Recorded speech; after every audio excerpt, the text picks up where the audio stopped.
வணக்கம். நம்ம பிசினஸ்ல இன்வாய்ஸ் போடும்போது சின்ன சின்ன தவறுகள் நடக்கிறது ரொம்பவே சகஜம் இல்லையா? சில சமயம் கஸ்டமர் கிட்ட அதிகமா சார்ஜ் பண்ணிடுவோம், சில சமயம் குறைவா சார்ஜ் பண்ணிடுவோம். அப்போ என்ன பண்றது? அதான் கிரெடிட் நோட், டெபிட் நோட் வச்சு இந்த பிரச்சனைகளை எப்படி ரொம்ப எளிமையா சரி பண்றதுன்னு இன்னைக்கு பார்க்கலாம். வாங்க ஆரம்பிக்கலாம். முதல்ல இன்வாய்ஸ் போடுறதுக்கு ஒரு கோல்டன் ரூல் இருக்கு. அத பத்தி தெரிஞ்சுக்குவோம். அப்புறமா ஒருவேளை அதிகமா காசு வாங்கிட்டா என்ன பண்றது, குறைவா வாங்கிட்டா என்ன பண்றதுன்னு ஸ்டெப் பை ஸ்டெப்பா பார்க்கலாம். இதுக்கு தான் கிரெடிட் நோட், டெபிட் நோட் எல்லாம் பயன்படுது.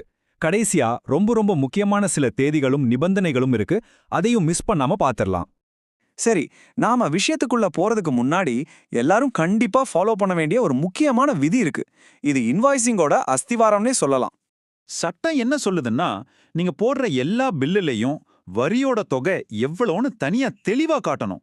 அது விலையோட ஒரு பகுதியா இருக்கணும். இதான் செக்ஷன் 33 சொல்ற அடிப்படை விதி. இதோட அர்த்தம் என்னன்னா, அதாவது இன்னும் சிம்பிளா சொல்லணும்னா, உங்க கஸ்டமருக்கு நீங்க கொடுக்குற ஒவ்வொரு இன்வாய்ஸ்லயும் டாக்ஸ் இவ்ளோ அப்படின்னு பிரிச்சு காட்டியே ஆகணும். இதுல எந்த ஒரு குழப்பமும் இருக்கவே கூடாது. ரொம்ப தெளிவா இருக்கணும்.